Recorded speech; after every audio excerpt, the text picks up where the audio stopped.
Okay, you should have this foldable and you should have your formula chart. So we're going to look at the side of the formula chart that has to do with area and volume. Okay, these kind of go together.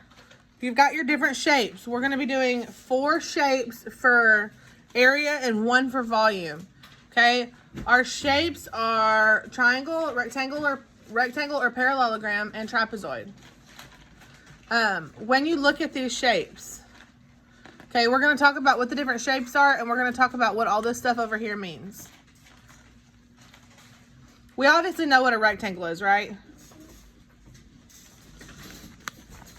What does it take to be a rectangle? You have to have 4 angles. 4 sides. But all the angles are what kind of angles? 90-degree angles. And all the sides are what?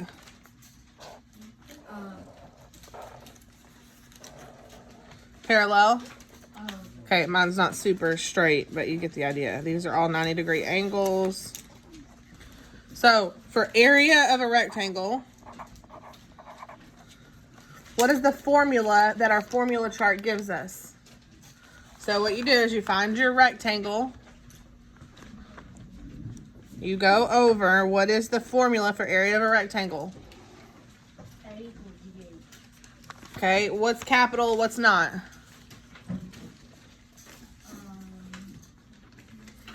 Capital A equals little b, little h. What do you think this capital A means? Area? Area. This B stands for base, and this H stands for height. Okay, you're used to probably saying length and width. That's probably what you used last year, correct? Okay, now we're going to talk about the base and height of a shape. So every shape has a base and height. So as you learn new shapes this year in 6th grade, we transition out of length and width and we start using base and height. So what you'll see, and I'm going to kind of use your other foldable for an example of this, when you have different rectangles, base is kind of that bottom piece that it's sitting on. So like in this case, all of these bottom pieces would be our bases. Our heights are going to be the ones at the side. Does that make sense? Pretty simple? Now, your height is the shortest distance from the bottom to the top. Does that make sense? Okay, the height is different for different things. So I'm going to flip this over and I'm going to draw you a little picture. All you have to do is watch on the board. Okay, if I have a person.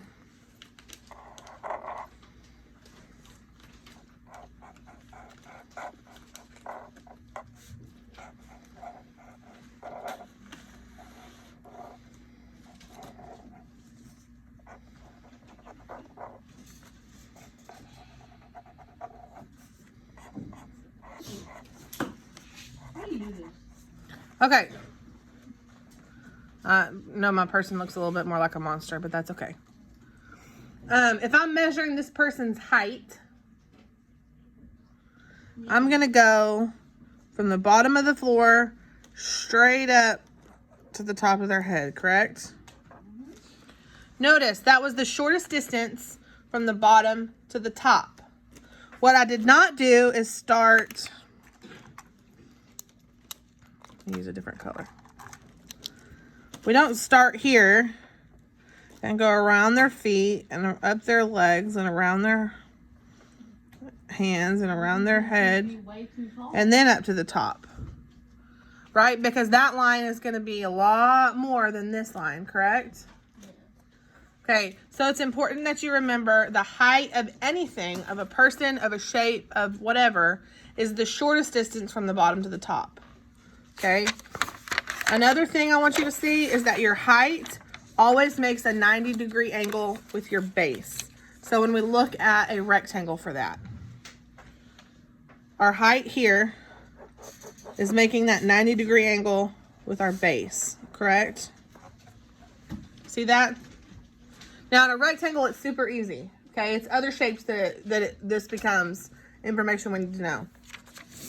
So let's go over to our rectangle notes. We have 2 pages of rectangle notes.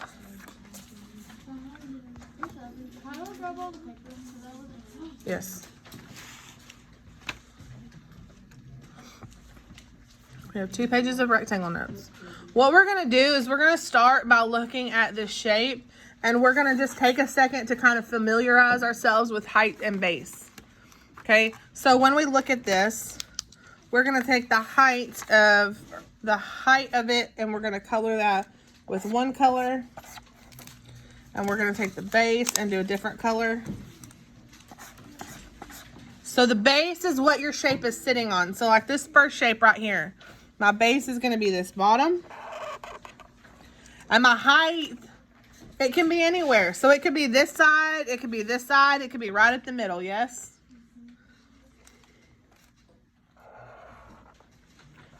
And does that make a 90-degree angle right there in the corner?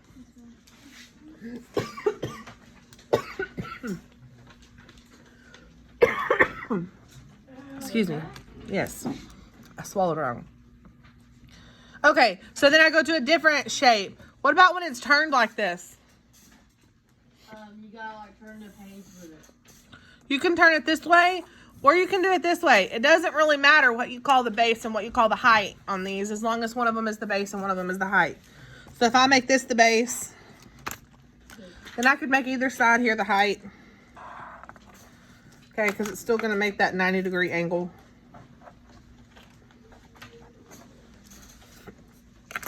So we're going to go through and we're going to do the base and the height on all of these.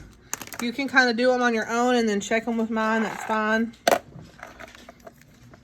Yours does not have to be exactly the same as mine. For example, especially these that are turned, you may put your base on a different side, and that's okay. As long as your base and your height give us that 90-degree angle.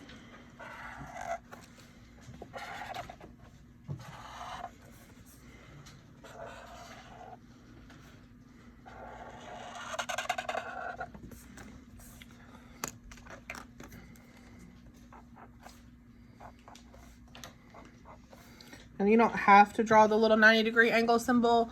I just like to show you kind of what we're talking about.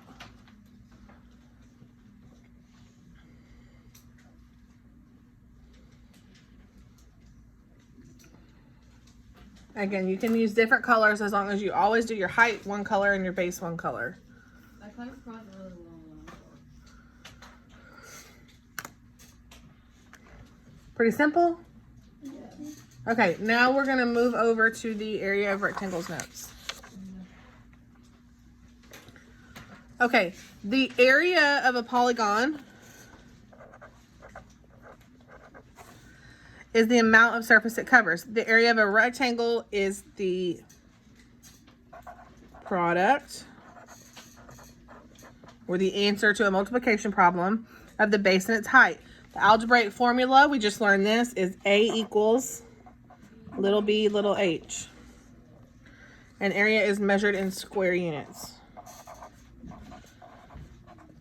Okay, now, one other thing that I forgot to mention to you guys, when we're talking about these capital and lowercase letters, area is always a capital A. Base and height have to be lowercase because a big capital letter means something else. We'll get to that when we get to volume.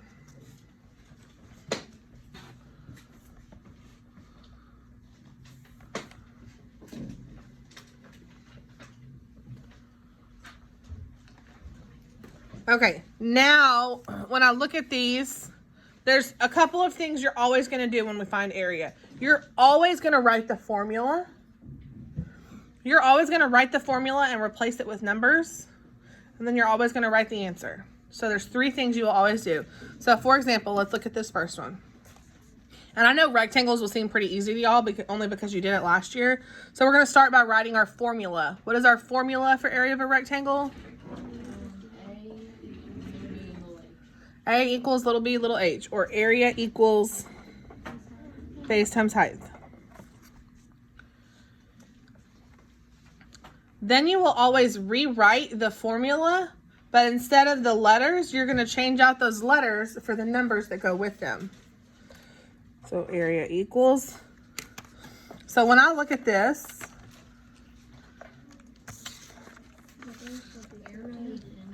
my base is down here. My height is here. Now, if the top measures 15, what does the bottom measure? So what is my base? So I can replace this B with a 15. You see what I mean when I say plug in the numbers? All I do is wherever the B is, I replace that with the number that goes with the base. Times, what's the number that means my height? 6.2. And I just used a dot to represent my multiplication here. So you will always write it like this. You will always write the formula.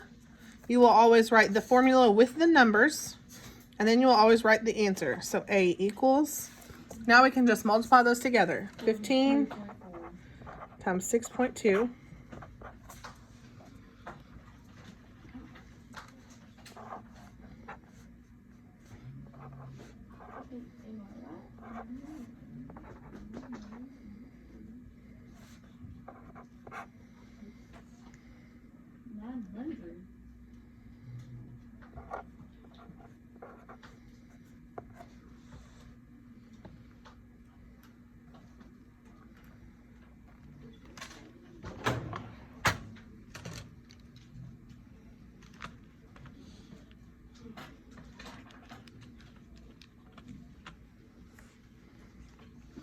And I'm getting 93 because I got to re-add that decimal back to the end. And this was meters squared. Area always has that little 2. Area is always your units squared. So it's 93 meters squared. Is that what y'all got? And that's kind of how we're going to do this. We're going to use this for every shape that we do. We're going to write the formula. We're going to write the numbers. We're going to write the answer. Just like that. Pretty simple? Okay. Rectangles should seem super easy. You guys should be going, okay, this is really easy. I don't understand why we're having to do all this work. And as we get into the rest of the shapes, you'll see kind of how it builds on each other. So for the next one, what is my formula?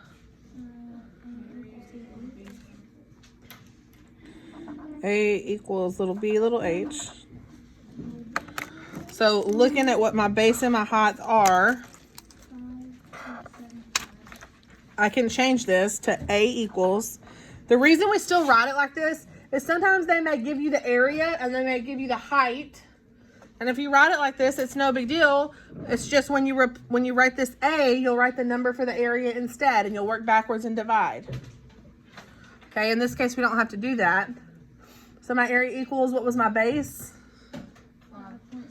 5 3/4 or 5.75.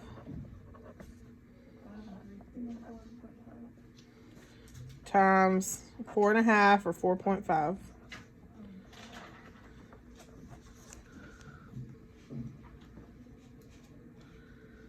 And now we can multiply.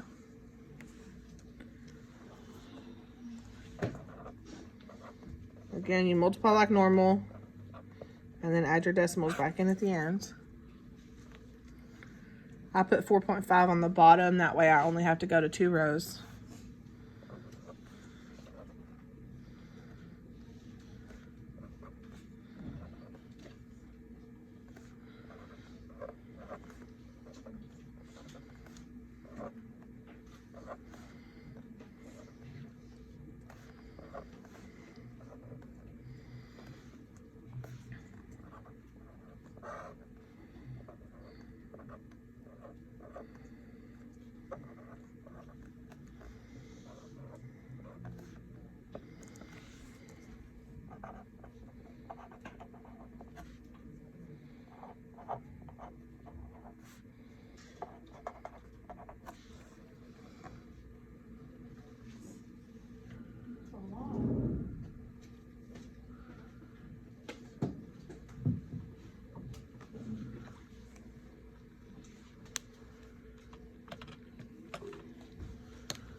Hopefully you're getting 25.875 centimeters squared, or 25 7/8 if you left them as fraction.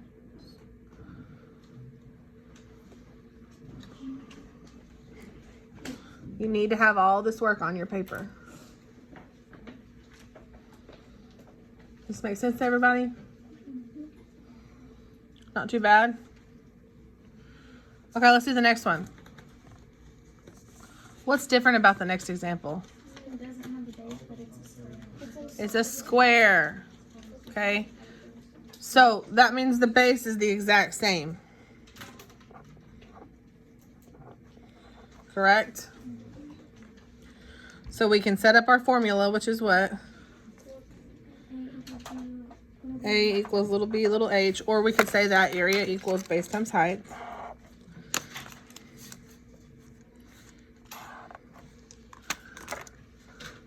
So when I replace that with numbers, I get what?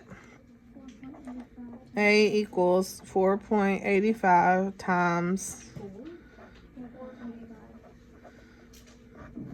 And I separated it with parentheses this time. As you guys can see, I've been doing it different every time just to kind of remind y'all of the different ways to show multiplication. In the first one, I used a dot. In the second one, I used an X. And this one, now I'm separating one of those into parentheses because they all mean what? Multiply.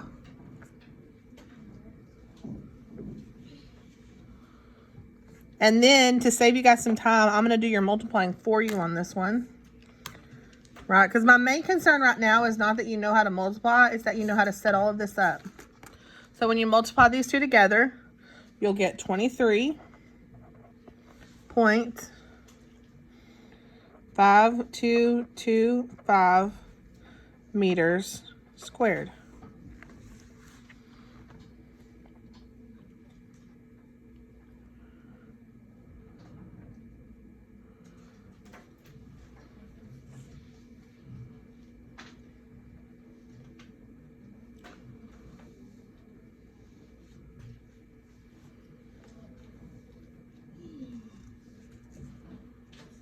Everybody good? Okay, last one. What's our formula? A equals little b little h, or area equals base times height.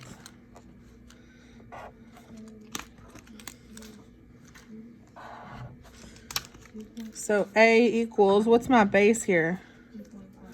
2.5 times, just means 2b.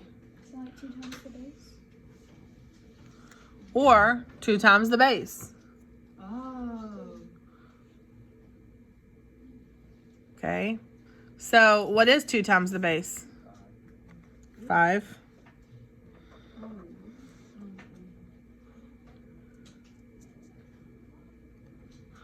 So my A equals, now we can do 2.5 times 5.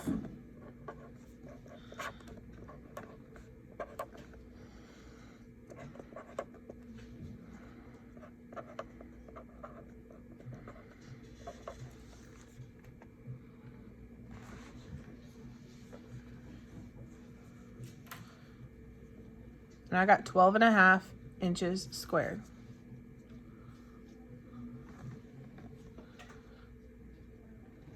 Is that what you got? Very good. Okay, ta-da, rectangles. Now we're moving on to parallelograms.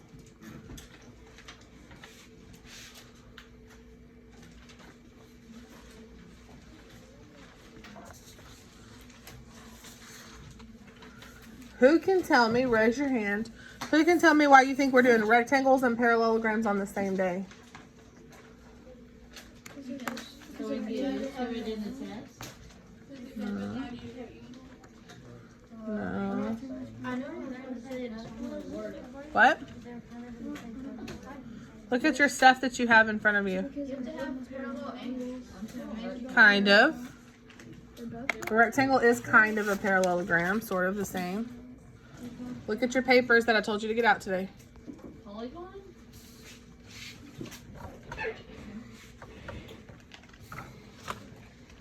Look at your formula chart. Oh. the same method. Oh. Oh, so they're It's the same formula. Didn't we already take attendance? Yeah. Who are we missing? Hold my name. Carly and who else?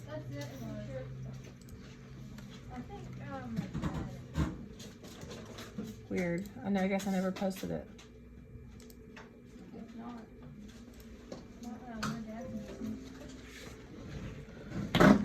Okay, so the formula for rectangles and parallelograms is the same. So when you look at your formula chart, it says rectangle or parallelogram. Then it says A equals BH. Okay, so we're lucky in that the formula for these two shapes is the same. Okay, what I need to show you is why that is.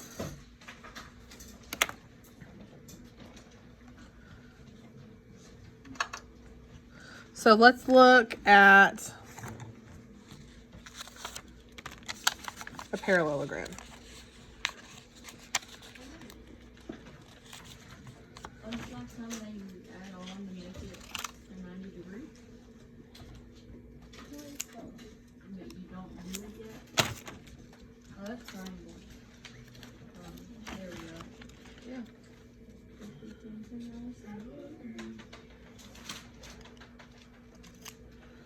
When we look at a parallelogram, okay, our base is going to be the bottom of the shape, right?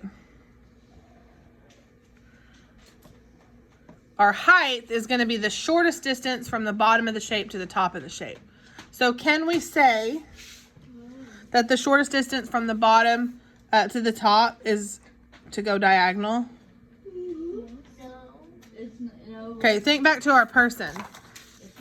Would you ever say to go here and then go like this to get his height? No, that doesn't make any sense, right? That's obviously going to be a longer distance than going straight up and down. Yes? So when we look at a shape, is it going to make sense to go at a diagonal, or is it going to make sense to go straight up and down? So we could do here. Right? We could do here. We could even come out to the side and go like this. Yes? Fair enough. Okay, so all of those, any of those could represent the height. What I want to show you is if you cut a parallelogram at its height and you rearrange it, now you have a rectangle whose base and height are the exact same as the parallelogram. Does that make sense? So you can rearrange a parallelogram to make a rectangle that covers the same amount of space. All that to say, the formula is the same. The only thing that is different, you could also look at it. I have some students that like to look at it as a parallelogram was a rectangle.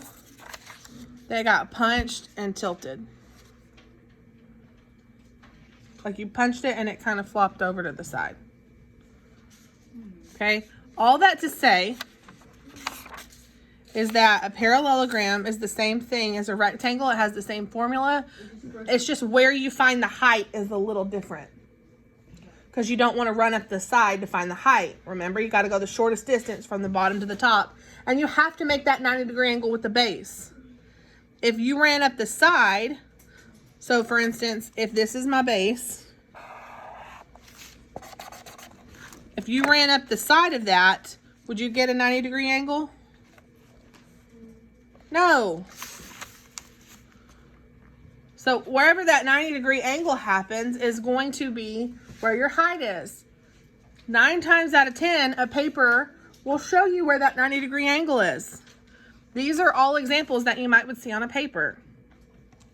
So looking at this first shape, if I'm looking for the height, what line am I going to use?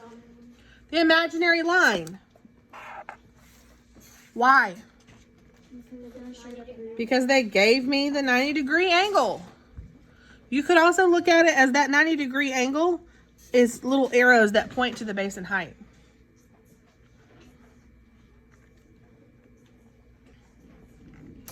You could think about that 90-degree angle giving you little arrows pointing to the base and height. This is the hardest part of area, is finding the base and height. If you can find the base and height of a shape, you can find the area of any shape. That's promising, right? So when we look at this one over here, now they put the dotted line outside. So now I'm a little confused. So tell me where you think the base is. The base is always kind of that bottom where the shape is sitting on. But they've put my 90-degree angle out here, so I'm confused. Help me. We could use this side out here as the height, correct? Because that would be the same as if we cut it down the middle. Yes? They just happened to show that outside the shape. And that's okay. It's still the shortest distance from where we're calling the bottom to the top. Whether it shows that through the middle of the shape or out to the side of the shape is fine. Okay? It would be the difference in the doctor holding the tape measure from out beside you or like putting it in front of you or behind you. It doesn't matter. Your height is not going to change because of where they hold the tape measure. That makes sense? Okay, so looking at this one, because of where they're drawing the line, where should we put the base? If we put the base here, then they don't have anything showing the height. So we can turn it this way and use this as the base. And then we can use this one as the height. And then that gives us our 90-degree angle. Now, technically, the other one could have been the base, but then we would have had to have drawn the height. Using what they gave us, we're going to use the lines that intersect at a 90. Okay? Another good way to remember this is height is the only thing imaginary. The only thing that can be that imaginary line is the height. Right? Because you, if you think about finding a person's height, you are not imaginary. The line that represents your height or the tape measure is kind of imaginary. Right? Because your height could be a rod that runs from the tip top of your head straight down to the floor. But the actual thing itself, you, is not imaginary. So the base is always a part of the shape. The height can be imaginary. Okay, looking at this next one here, where can my base be? We can do the base at the bottom because then when we do the height, we're still getting that nice 90-degree angle there.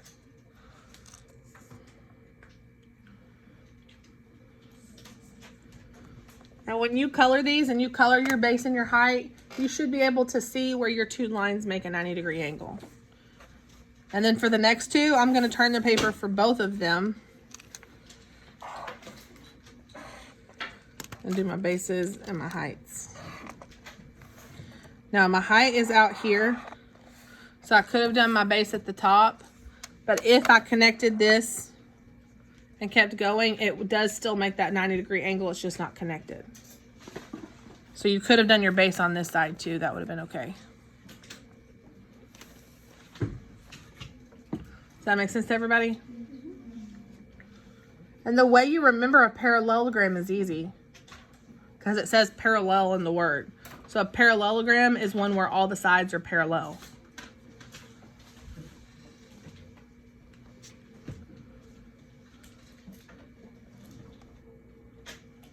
Okay, let's practice the area of some of these.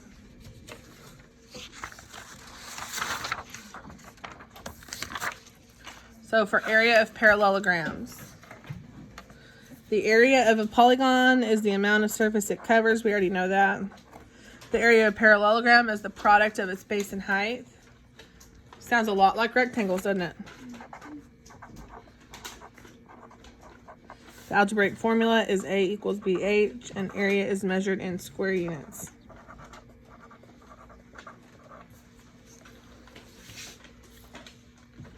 So again, our three things. What's our formula for area of a parallelogram? Area equals base times height. Area.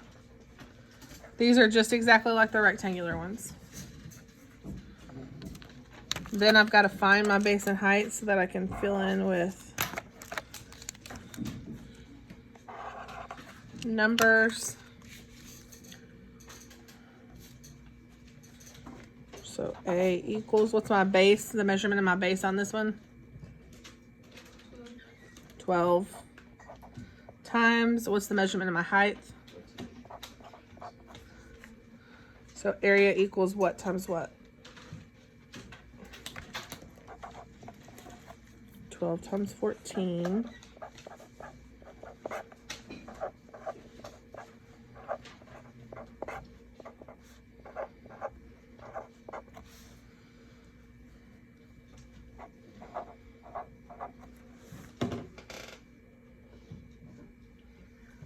And I got 168, and 168 what? Meters squared. Okay, for my next shape, area equals base times height, or little b, little h. What's my base here? 20.5, good. And what's my height? 10. Can my height on a parallelogram ever be the side of a parallelogram? No. No. You will take a quiz over this. Area equals, so I can replace my little b with what number? 20.5, very good. Times, I can replace my height with what number? 10. So my area equals, I know this one off the top of my head, it's 205. Because when we multiply times 10, it's the same as moving the decimal one place to the right. No, I reckon how you root is off the top of your head. What? Is that what you're explaining? Oh. So 205 centimeters squared.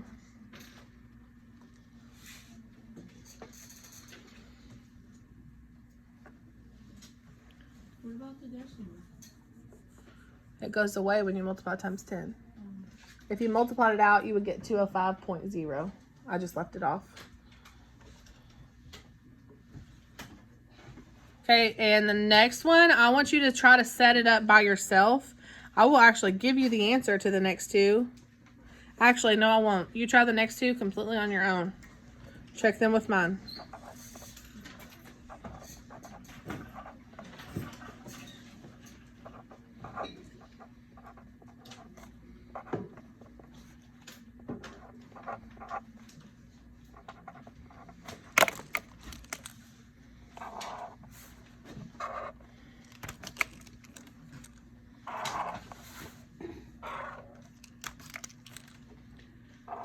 If you get confused, you can always look at the board and see what I'm doing.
Okay, you should get 500 meters squared on the first one and 126 inches squared on the second one, yes?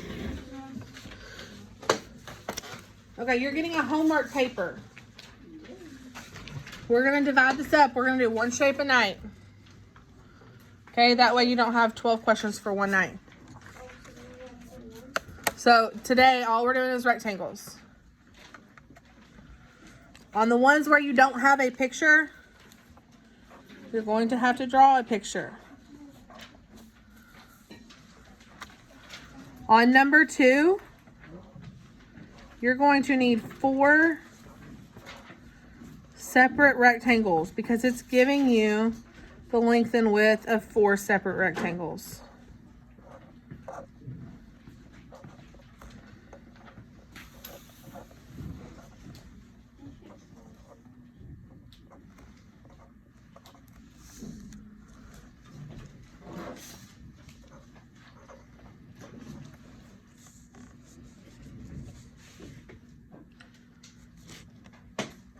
So you'll have to solve for 4 different rectangles in that.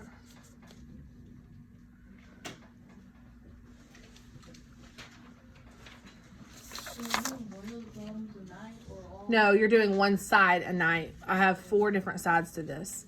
So tonight you're doing the rectangle side. Okay, so you don't have to worry about doing the parallelogram side tonight. We'll do parallelograms tomorrow.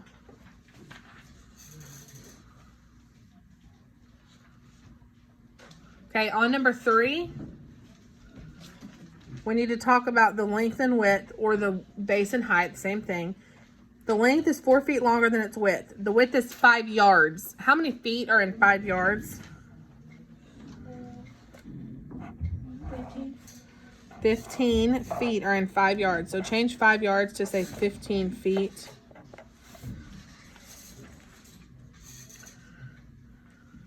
Trying to leave it where y'all can see everything. And if the length is 4 feet longer, how many feet is the length going to be? 19. You can mark out number 4.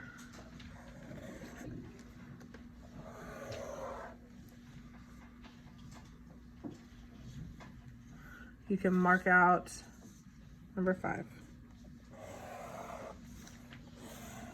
On number 6, tell me how you would solve number 6.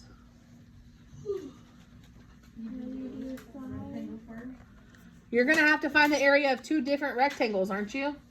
And then you can subtract them. Make sense? Okay, so on number 2, I will probably count each one of these rectangles as a different question, just to give you more questions to get right. So that leaves you with what, 4 problems for homework? Okay, all right, get started.